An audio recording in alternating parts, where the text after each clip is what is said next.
اب وہ ان غریب دوستوں کے ساتھ بیٹھنا مناسب نہیں سمجھتا.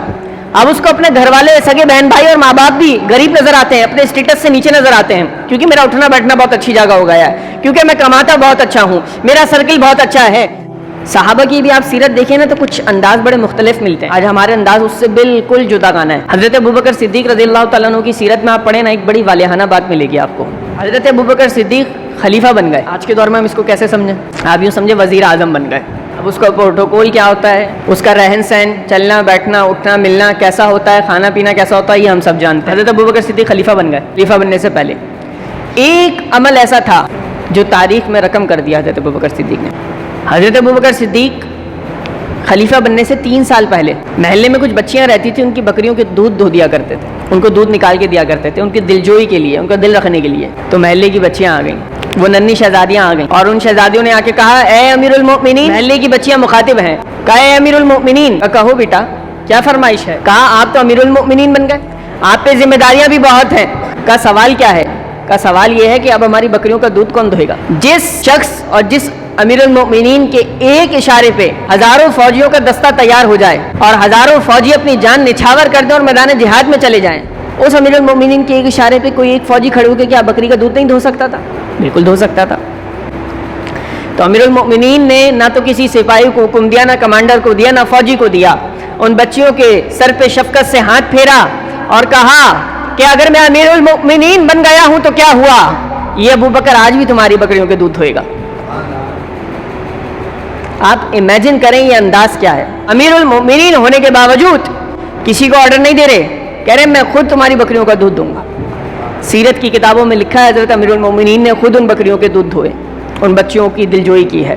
ہمیں کیا سیکھنے کو ملا؟ ہمیں سیکھنے کو یہ ملا کہ خدارا اگر تھوڑا سا عزت, تھوڑا سا منصب, تھوڑا سا کچھ آپ کو وقار مل جائے تو انسان کی گردن میں پھر سریا نہ آ جائے, پھر وہ اپنے آپ کو کچھ سمجھنے نہ لگے, پھر وہ کام جو وہ پہلے کر لیا کرتا تھا اب وہ اپنے اسٹیٹس کے خلاف سمجھتا ہے, اب وہ ان غریب دوستوں کے ساتھ بیٹھنا مناسب نہیں سمجھتا, اب اس کو اپنے گھر والے, سگے بہن بھائی اور ماں باپ بھی غریب نظر آتے ہیں, اپنے اسٹیٹس سے نیچے نظر آتے ہیں, کیونکہ میرا اٹھنا بیٹھنا بہت اچھی جگہ ہو گیا ہے, کیونکہ میں کماتا بہت اچھا ہوں, میرا سرکل بہت اچھا ہے. جب یہ ذوم اور یہ سوچ اور یہ وہم انسان کے ذہن میں پیدا ہو جاتا ہے تو پھر اس کی شخصیت خراب ہونا شروع ہو جاتی ہے. پھر ہم اپنے اسلاف اور صحابہ کرام کی سیرت سے ہٹ جاتے ہیں. کہا جو امیر المؤمنین بننے سے پہلے بکریوں کے دودھ دھوتا تھا آج بھی بکریوں کے دودھ دھوئے گا. یہ کوئی عام بات نہیں ہے. تو خدا را میں اور آپ اپنے ذہن میں رکھیں کہ اللہ آپ کو جتنا ہی نوازے, اگر کوئی ایسے چھوٹے موٹے کام آپ پہلے بھی کرتے تھے تو بعد میں بھی کیا کریں. وزیر تھا ایک ایاز نا, اس پہ الزام لگا کہ اس کے پاس ایک کمرہ ہے پرائیویٹ بند ہے اور اس میں یہ جاتا ہے. محمود بادشاہ تھا, لوگوں نے شکایت کی کہ اس پہ کرپشن کا الزام ہے, اس نے شاہی خزانہ چھپایا ہوا کمرے میں. بادشاہ نے اجازت دے دی, ایاز کا کمرہ چیک کر لو. بادشاہ نے آرڈر دے دیا. اچھا بادشاہ کو یقین زیادہ تھا اپنے وزیر پہ کہ ایسا کچھ کر نہیں سکتا, تو اس نے بلا جھجک ہو کے کہا کہ میرے ایاز کا کمرہ چیک کر لیا جائے. فوجی سپاہی اور وزیر سب کہنے لگے اب تو ایاز پھنسے گا, اس نے شاہی خزانہ چھپا رکھا ہے. جیسے ہی کمرے میں گئے تو کمرہ تو خالی. یار یہ کیا بات, تو پھر یہ کمرے میں کیوں آتا ہے روز؟ ایک مخصوص وقت میں چھپکے سے اپنے کمرے میں جاتا ہے, کمرہ بند کرتا ہے, تھوڑی دیر کمرے میں بیٹھتا ہے, پھر واپس آ جاتا ہے.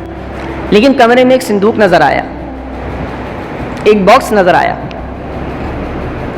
وزیر کہتے ہیں ہم نے اس باکس کو کھولا تو ایک ٹوٹی ہوئی چپل اور ایک پھٹا ہوا جوڑا نکلا. بوسیدہ جوڑا, بوسیدہ لباس, پھٹا ہوا جوڑا اور ٹوٹی ہوئی چپل.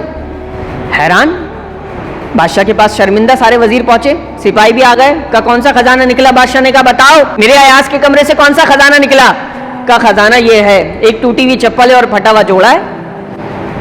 پھر ایاز کو سامنے کیا, کہا بتاؤ ایاز یہ کیا ہے؟ لوگ تو کہنا تم نے شاہی خزانہ دبا کے رکھا تھا, تم یہ رکھتے ہو کمرے میں.